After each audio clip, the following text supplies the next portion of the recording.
ఇంకా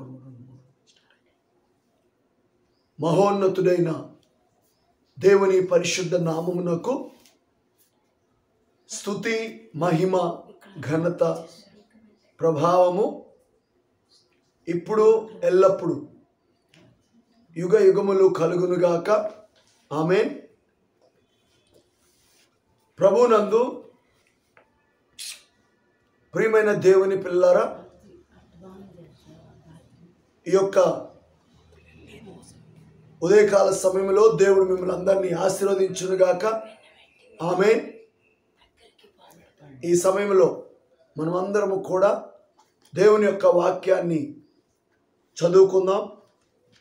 పరిశుద్ధ గ్రంథములో నుండి మత్తయి సువార్త 16వ అధ్యాయము 24వ వచనం నుండి 27వ వచనం వరకు.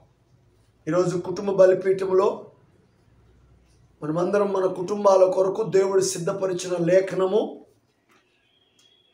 మత్తయి సువార్త 16వ అధ్యాయం 24వ వచనం నుండి 27వ వచనం వరకు. అప్పుడు యేసు తన శిష్యులను చూచి, ఎవడైనను నన్ను వెంబడింపగోరిన ఎడల తన్ను తాను ఉపేక్షించుకొని తన సిలువను ఎత్తుకొని నన్ను వెంబడింపవలెను. తన ప్రాణమును రక్షించుకొనగోరువాడు దానిని పోగొట్టుకొను. నా నిమిత్తము తన ప్రాణమును పోగొట్టుకొనువాడు దాన్ని దక్కించుకొను. ఒక మనుష్యుడు లోకమంతయు సంపాదించుకొని తన ప్రాణమును పోగొట్టుకుంటే అతనికి ఏమి ప్రయోజనము? ఒక మనుష్యుడు తన ప్రాణమునకు ప్రతిగా ఏమి ఇయ్యగలడు? మనుష్య కుమారుడు తన తండ్రి మహిమగలవాడి తన దూతలతో కూడా రాబోవుచున్నాడు. అప్పుడు ఆయన ఎవని క్రియల చొప్పున వానికి ఫలమిచ్చును. ఆమేన్. ఈరోజు మనం ఈ లేఖనమును ఆధారం చేసుకొని మనము ధ్యానించుకుంటున్న అంశము పేరు అమెరికా దండయాత్ర. ఈ అంశమును దేవుని ప్రవక్త విలియం మ్యారియన్ బ్రన్హామ్ గారు మే నెల 9వ తేదీ 1954 సంవత్సరంలో బోధించి ఉన్నారు. అమెరికా దండయాత్ర అనే ఈ అంశంలో నుండి కొన్ని విషయాలు చదువుకొని ధ్యానించుకుందాం. ఈరోజు సువార్తికుడు ఉప్పొంగుచు ప్రసంగ వేదిక మీదకి వచ్చుటను మనము ఇప్పుడు చూస్తున్నాం. అతడు ప్రసంగించక ముందు చాలా చతురోక్తులు చెప్పాడు. ఆ విధముగా చేయించు వేదిక మీద ఒక హాస్యగాడి వలె ప్రవర్తిస్తున్నాడు. అతడు వేదిక పిలుపునిచ్చే సమయానికి ప్రజలకు యథార్థత అందులో ఏమీ కనిపించట్లేదు. అది నిజం. ఈరోజు లోకము నులివెచ్చని స్థితికి రావడానికి కారణం అదే. ఆమేన్. ఈరోజు నేను ఆశ్చర్యపోతుంటాను. ఈరోజు మన పిల్లలను మనస్తత్వ శాస్త్రము నేర్చుకున్నటకు పాఠశాలలకు పంపుచున్నాము. మరియు అలాంటి కార్యక్రమాలు నేర్చుకున్నటకు కార్యక్రమాలు ఎలా నిర్వహించాలి, వేదిక మీద లాలన చేయు ప్రసంగములు ఎలా చేయాలి, ప్రజలను ఎలా ఆకర్షించాలి నేర్చుకున్నటకు పంపుచున్నాము. అలాంటి గొప్ప మనస్తత్వ జ్ఞానులు లేచి సమస్తమును నాటకీయముగా మార్చివేశారు. మనం ఎల్లప్పుడూ సంఘము యొక్క అందమును, ఆకర్షణను గూర్చి మాట్లాడతాం. నన్ను వెంబడింపగోరువాడు తను తాను ఉపేక్షించుకొని తన సిలువను ఎత్తుకొని నన్ను వెంబడింపవలనని చెప్పే విషయంలో తప్పిపోతున్నాము. ఆ వ్యక్తి లోపలికి వచ్చినట్లుగా సంఘమును మరింత అందముగా మార్చామని అనుకొనుచున్నారు. ఉదాహరణకు ఈరోజు బ్యాప్టిస్టు సంఘమునకు ఒక నినాదం ఉన్నది. 44లో 10 లక్షల మందిని, వేలాది మందిని, 10,000 మందిని సంఘములోనికి నడిపించాలి. అలాంటి సభ్యులను చేర్చుకొనుటకు యేసుక్రీస్తు సంఘమునకు అది రుణమే. వారు ఇంకా మద్యపానము, ధూమపానము చేస్తారు. వారు ఇంకా జూదమాడతారు, ఇంకా అబద్ధములు చెప్తారు. వారు పాతకాలపు ఉజ్జీవం, దేవుని కొరకు మాత్రమే జీవించే కన్నీరు కార్చుచు వేదిక మీద పిలుపునిచ్చి వారి కొరకు మరణించిన యేసుక్రీస్తు మరణమును గ్రహింపచేసే యథార్థముగా వారు దేవుణ్ణి వెంబడించినట్లు చేయు బోధకులను కలిగి ఉండవలసి ఉండగా వారు హాలీవుడ్ సువార్థికులు, పెద్ద పెద్ద వాయిద్యములు, సంగీతం, అందము కలిగి వేదిక మీద హాస్యగాల వల్లే ప్రవర్తించు సువార్థికుల వలన వినోదము పొందుటకు ప్రజలు వస్తున్నారు. ఈ దినమున మనం అలాంటి కాలములో నివసిస్తున్నాము. దానికి నేను ఆశ్చర్యపోతుంటాను. మనస్తత్వ శాస్త్రము చదివి మనుషులను సంఘమునకు ఆకర్షించగలిగే గొప్ప గొప్ప సువార్థికులు ఈరోజు దేశంలో బయలుదేరారు. కానీ ఒక్కసారి వారిని సంఘములోనికి తీసుకువచ్చి తరువాత వారిని ఏం చేస్తావు? వారు సంఘమునకు వచ్చిన తర్వాత ఏమి జరుగుతుంది? కేవలము సంఘములో చేరి అదే పాపములో సాగిపోవచ్చున్నారు. ఏ దురాశలతో సంఘమునకు వచ్చారో అదే దురాశలు కలిగి ఉన్నారు. అదే విధంగా తిరిగి వెళతారు. ఈరోజు లోకం ఇలా ఉండటానికి కారణము, అతను భక్తి కలిగి ఉన్నాడు, ఇతను భక్తి చేస్తాడు, ఎలా ఉన్నారో చూడుము, దాన్ని మనం చాలా సులభం చేశామని నేను భయపడుచున్నాను. ఖచ్చితంగా సకల సంతోషములు క్రీస్తులో ఉన్నాయి. అది నిజము, అది సంతోషకరము, ఆనందకరమని నేను నమ్ముచున్నాను. కానీ సహోదరుడా, గుర్తుంచుకో, అది వేదన, శ్రమలు, శిలువ మార్గం. నీవు దాన్ని కూడా గ్రహించాలి. అది నిజం. మనము చాలా నునుపుగా రంగులు వేశామని తలంచుచున్నాను. ప్రార్థించుకుందాం.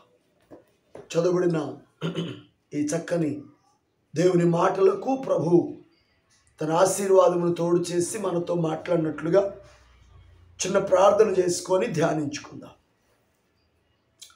మహాఘనుడా, పరిశుద్ధుడా, మహోన్నతుడా, మా ప్రియ పరలోకపు తండ్రి, ఈ ఉదయకాలంలో కుటుంబ బలిపీఠంలో మా కుటుంబాలతో కలిసి మిమ్మల్ని ఆరాధించి అనేక మంది ప్రభా కుటుంబాల ద్వారా దీవించబడటానికి, కుటుంబ బలిపీఠాలు జరిపించుకోవడానికి మేము మా తండ్రి అయా ఈరోజు ఈ దినమునకు కావలసిన లేఖనాన్ని మేము చదువుకొని ఉండగా దానిలో నుంచి మాతో మాట్లాడమని యేసుక్రీస్తును ఘనమైనటువంటి మీ నామములో ప్రార్థిస్తూ ఉన్నాము. ఆమేన్. ప్రభునందు ప్రియమైన దేవుని పిల్లలారా, దేవుడు మిమ్మల్ని అందరినీ దీవించునుగాక. God bless you. అందరికీ నా ప్రత్యేకమైన వందనాలు. ఈ ఉదయకాలంలో కొద్ది నిమిషాలు మనము దేవుని యొక్క వాక్యాన్ని విందాం. మత్తయి సువార్త 16వ అధ్యాయం 24వ వచనం నుండి 27వ వచనం వరకు చదువుకొని మనము అమెరికా దండయాత్ర అనే అంశంలో దేవుని ప్రవక్త, మనకు తెలుసు ఈ కాలానికి దేవుడు మలాకీ 4లో నుంచి ఒక ప్రవక్తను పంపాడు. ఆమేన్. ఆ ప్రవక్త 1205 అంశాలు బోధించారు. అందులో అమెరికా దండయాత్ర అనేది ఒక అంశం. అందులో ఈరోజు ముఖ్యముగా ప్రపంచవ్యాప్తముగా జరుగుతున్న సువార్త పరిచర్యలో ఏం జరుగుతుంది?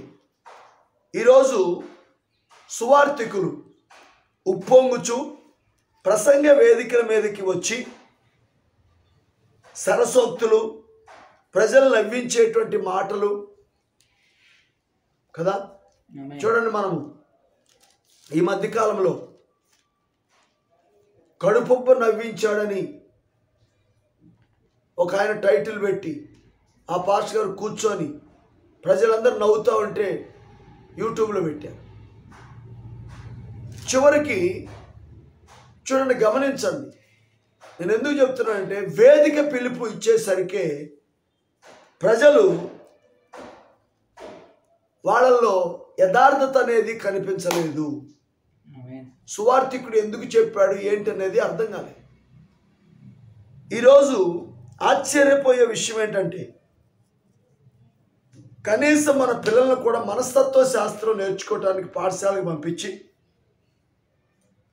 కార్యక్రమాలు ఎలా నిర్వహించాలి, వేదిక మీద ఎలా మాట్లాడాలి, ప్రజల్ని ఏ విధంగా ఆకర్షించాలి అంటున్నారా, అందముగా ఆకర్షణగా ఎట్లా మాట్లాడాలి అని నేర్పిస్తున్నాం. పాఠశాల అంటే నా ఉద్దేశం లోకంలో చదువుకుంటున్నటువంటి కళాశాలలు కాదు, వేదాంత కళాశాలకు పంపుతున్నారు. ఇక్కడ బైబిల్ పాఠశాలకి వాళ్ళ పిల్లల్ని పంపించి అక్కడ ఏం నేర్పిస్తున్నారు, ప్రజలను ఆకర్షించాలి, ఎలా నవ్వించాలి, ఎలా సంఘాన్ని పెద్ద చేయాలి. కానీ ఇక్కడ మనం చదివాం, ఎవడైనను నన్ను వెంబడింపగోరిన ఎడలా తను తాను ఉపేక్షించుకొని తన సిలువను ఎత్తుకొని నన్ను వెంబడింపవాలని ఆ చెప్పబడిన మాటల విషయంలో ఈరోజు చాలామంది తప్పిపోయారు. ఆ వ్యక్తి లోపలికి వచ్చినట్లుగా సంఘం మరింతగా అందముగా మార్చామని అనుకుంటున్నారు. ప్రజలు రావటానికి చర్చిలు అందంగా కట్టి బోధలు తీయగా చేసి అంటున్నారా, గొప్ప గొప్ప సంగీత బృందాలు పాటలు రాసి క్యాసెట్ చేయటం, మంచి సంగీత బృందాలను చూసి ప్రజలు ఏం చేస్తారు, ఆకర్షించబడి వెళ్తారు. ప్రజలను ఆకర్షించాల్సింది ఆ కాలానికి ఇవ్వబడిన వాక్యముతో ప్రజలు ఆకర్షించబడాలి. ఎప్పుడైతే ఆ కాలానికి ఇవ్వబడినటువంటి వాక్యము ప్రజల మధ్య బోధించబడుతుందో ఇక వారి జీవితంలో పశ్చాత్తాపం, పాపమును గూర్చినటువంటి ఒప్పుకోలు, దేవుని కొరకు బ్రతకాలనే ఒక నిశ్చయత, ప్రతిరోజు వారి కొరకు ఇవ్వబడిన సిలువను ఎత్తుకొని ఆయన వెంబడించాలనే ఒక తీర్మానం ఉంటుంది. కానీ ఇప్పుడు ఉద్యమం కొరకు జీవించే, కన్నీరు కార్చి వేదిక పిలుపునిచ్చి యేసుక్రీస్తు ఎవరి కొరకైతే మరణించారో, ఎవరి కొరకైతే ఆయన కల్వరిలో ప్రాణం అర్పించారో ప్రజలకు గ్రహింపజేసి వారు దేవుని వెంబడించినట్లుగా చేయుటకు బోధకులను కలిగి ఉండవలసి ఉండగా హాలీవుడ్ సువార్థికులను, పెద్ద వాయిద్య సంగీత బృందాలను, హాస్యగాల వల్లే ప్రవర్తించే సువార్థికుల వలన వినోదం పొందుటకు ప్రజలు చర్చిలకు వెళ్తున్నారు. ఈ దినమున మనం అలాంటి కాలంలో నివసిస్తున్నాం. అది చాలా ఆశ్చర్యకరమైన విషయం. మనస్తత్వ శాస్త్రం చదివి మనుషులను సంఘాలకు ఆకర్షించి గొప్ప సువార్థికులు ఎక్కువగా దేశంలో కనపడుతున్నారు. కానీ ఒక్కసారి ఒక వ్యక్తిని సంఘంలోకి తీసుకొచ్చిన తర్వాత వారికి ఏం జరుగుతుంది, సంఘంలో చేరి చర్చికి వచ్చి మళ్ళీ ఏ పాపాన్ని అయితే ఒప్పుకుంటారో మళ్ళీ ఆ పాపంతో కొనసాగుతున్నారు. ఏ దురాశతో సంఘానికి వస్తున్నారో మరలా వచ్చిన దురాశతోటే వెళ్ళిపోతున్నారు. ఈరోజు లోకం ఇలా ఉండటానికి కారణము హాలీవుడ్ సువార్థికులను కలిగి ఉండటం వల్లనే. అతను భక్తి కలిగి ఉన్నాడు, ఇతను భక్తి చేస్తాడని చెప్తున్నారు. ఈరోజు ఎలా అయిపోయిందంటే భక్తి అనేది చాలా సులభం చేసేసారు. సులభం అంటే ఏం కాదండి, లోకములు అన్నీ చేసుకోవచ్చు, చర్చికి వచ్చి మీరు భక్తి చేయవచ్చు. అవును, ఇక్కడ 2 విషయాలు చెప్పి నేను ముగిస్తాను. ఖచ్చితంగా సకల సంతోషాలు క్రీస్తులో ఉన్నాయి, అది నిజమే. సంతోషం, ఆనందమే భక్తి చేయటం అనేది, అది నేను నమ్ముచున్నాను. కానీ సహోదరుడు గుర్తుంచుకో, దేవుని కొరకు ఈ లోకంలో నువ్వు జీవించాలంటే లోకం నుండి వేరే జీవిస్తున్నప్పుడు కొన్ని శ్రమలు, వేదన, శిలువ మార్గం, ఆమేన్, నీవు దాన్ని కూడా గ్రహించాలి. ఇక్కడ చాలా లోతైన మర్మం ఉంది. క్రీస్తులో రక్షణ పొందిన తర్వాత సంతృప్తితో ఆయనలో ఆనందించే సంతోషం వేరు. లోకపు వినోదాలతోటి వాటిలో ఆనందించడం కాదు. క్రీస్తులో నువ్వు ఆనందిస్తున్నప్పుడు సాతాను మన మీద దాడి చేసినప్పుడు శ్రమలు వస్తాయి, శోధనలు వస్తాయి, ఇబ్బందులు ఎదురవుతాయి. ఎదుర్కోవాలా వద్దా? చూడండి, అయితే దాన్ని నువ్వు గ్రహించాలి. నేను ఆయన మార్గంలో నడుస్తున్నప్పుడు ఇవన్నీ నాకు ఎదురవుతాయి. నా శిలువ నా కొరకున్నది. నేను నా శిలువను ఎత్తుకొని నేను ప్రతిరోజు నా ప్రభువుని ఆయన వెంబడించాలి. అయితే ఈరోజు ఏం చేశారంటే భక్తిని నునుపు చేసేసి రంగు పూసి, ఏమండి, ఏం పర్వాలేదు ఎలాగుండా కానీ దేవుడు ఆయన రాజ్యం ఇచ్చేస్తాడు. కానీ అది కుదరదండి. లోకం నుండి వేరవ్వాలి, పాపం నుండి వేరవ్వాలి, ఈ కాలానికి ఇచ్చిన వాక్యాన్ని వెంబడించాలి. ప్రతిరోజు సిలువను ఎత్తుకొని మనము ఆయన్ని వెంబడించాలి. లోకంలో హాలీవుడ్ సువార్త ఎక్కువైపోయింది. ఈరోజు నిజమైన సత్య సువార్త మన కొరకు దేవుడు పంపినందుకు ఒకసారి స్తోత్రం చెల్లిద్దామా? హల్లెలూయా. ఈ అంత్యకాల సువార్త ఏంటి? ఈ చివరి కాలానికి దేవుడు పంపిన ఇది ఇరుకు మార్గం. క్రీస్తులో ఆత్మలో ఆనందిస్తాం. శ్రమలు వచ్చినప్పుడు శ్రమలు ఉన్నాయని గ్రహించి దేవుని కొరకు ప్రతిరోజు మనం బ్రతుకుదాం. ఎవరైనా ఇంకా ఈ కాలపు వర్తమానము తెలుసుకోకుండా ఉంటే ఇదే మీకు మిక్కిలి అనుకూలమైన సమయం. ఇది అసలైన అపోస్తుల బోధ. ఆమేనంటారా? ఇది ఈ కాలానికి పాపిని పరిశుద్ధునిగా మార్చి ఏ మాత్రము కూడా లోకముతో నడవకుండా వారిని పవిత్రులుగా చేసి ప్రతిరోజు దేవునితో నడిపించే గొప్ప వర్తమానం. శ్రమలలో కూడా నువ్వు ఆనందించే వర్తమానం కనుక దాన్ని అంగీకరించి అపోస్తుల బోధ ప్రకారం రక్షణ పొందుకొని దేవుని రాజ్యానికి సిద్ధపడమని ప్రేమతో మీకు మనవి చేస్తున్నాం. అందరూ కూడా తలలోంచి కళ్ళు మూసుకోండి. సంఘ శాఖల్లో జరుగుతుందంతా కూడా సరసోక్తులు, కవ్వింపు, నవ్వింపులు, ప్రజలను కడుపుబ్బ నవ్వించి యథార్థత లేని సువార్త. ప్రజలు ఏ పాపముతో వచ్చి మళ్ళీ అదే పాపంలో కొనసాగుచున్నారంటే అక్కడ నిజమైన సువార్త లేదు. ప్రభువా, మా కొరకు మీరు పంపిన అసలైన హృదయాలు మండించి మీ కొరకు బ్రతికే గొప్ప అపోస్తుల బోధన సువార్తను పంపించినందుకు స్తోత్రం నాయన. ఆ రీతిగా మనమందరం కూడా దేవుని మహింపరుస్తూ ఉండగా ఒక చక్కని ఆరాధన గీతమును పాడి ఆయన పరిశుద్ధ నామమును సన్నుతించుదామా? పరిశుద్ధులకు ఒక్కసారి అప్పగింపబడిన బోధయందు నిలువుడి. పరిశుద్ధులకు అప్పగింపబడిన బోధయందు నిలువుడి. ప్రార్థించుడి, పోరాడుడి, ఈ సత్య పునాదిపై మీరు నిలువుడి. ప్రార్థించుడి, పోరాడుడి, ఈ సత్య పునాదిపై మీరు నిలువుడి. పరిశుద్ధులకు ఒక్కసారి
పునాది రాయి.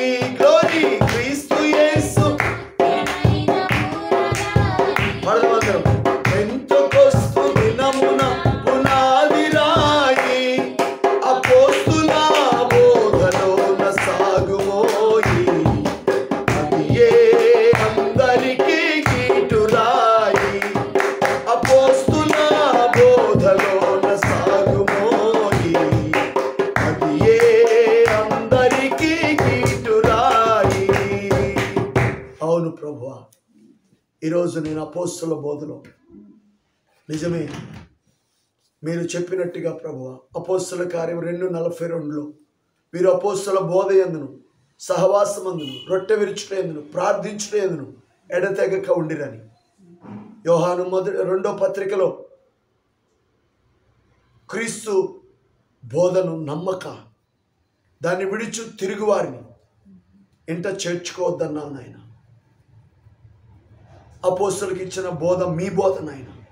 అదే ఈ కాలంలో మా కొరకు ప్రవక్తను పంపి అద్భుతమైనటువంటి పరిశుద్ధులకు ఒక్కసారి అప్పగింపడిన బోధన మాకు ఇచ్చావు నాయన అని మనమందరం కూడా దేవుని స్తుతిస్తూ ఆ బోధలో మనం నడవటానికి, ప్రతిరోజు మన సిలువను ఎత్తుకొని ఆయన వెంబడించడానికి తీర్మానం చేసుకొని చుండగా చివరి ప్రార్థన చేసుకుందాం. మహోన్నతుడు అయిన మా దేవ, మహాపరిశుద్ధుడా, ఆశ్చర్యకరుడా, ఈరోజు మరలా ప్రభువా కుటుంబ బలిపీఠంలో మా కొరకు కావలసిన జీవాహారమును విరిచి వడ్డించినందుకు స్తోత్రం నాయన. ఎంతమంది అయితే నాయన మీ పిల్లలు మీ సన్నిధిలో కూర్చొని వాక్యం విన్నారో వారందరినీ జ్ఞాపకం చేసుకొని ప్రభువా వారికి సత్యాన్ని గ్రహించినట్లుగా మనోనేత్రాలు తెరవండి నాయన. ఈ కాలపు వర్తమానము అపోస్తుల బోధన వాడు వెంబడించడానికి ప్రభువా ప్రతిరోజు సిలువనెత్తుకొని మిమ్మల్ని వెంబడించడానికి సహాయం చేయండి. రక్షణ పొందిన వారిని స్థిరపరచండి, రక్షణ లేని వారికి రక్షణ దయచేయండి. ఈ దినమంతా ప్రభువా మీకు సాక్షులుగా మేము ఉండినట్లుగా మీరే సహాయం చేయమని, మా కుటుంబాలను దీవించమని, రోగులుగా ఉన్నవారిని స్వస్థపరచండి నాయన, పాపులుగా ఉన్నవారిని రక్షించండి, రక్షించబడిన వారిని ఎత్తబడే విశ్వాసంలోనికి నడిపించమని సమస్త ఘనత మహిమ ప్రభావం మీకే చెల్లిస్తూ ప్రభు అయిన యేసుక్రీస్తును శ్రేష్టమైనటువంటి మీ నామంలో ప్రార్థిస్తూ ఉన్నాము. ఆమేన్. మన ప్రభు అయిన యేసుక్రీస్తు వారి యొక్క కృపా సమాధానము దేవుని సన్నిధిలో చేరిన మనకు సకల పరిశుద్ధులకు సదాకాలము తోడై ఉండి నడిపించునుగాక. ఆమేన్. God bless you. అందరూ కొందరు దేవుడు మిమ్మల్ని దీవించునుగాక. అందరూ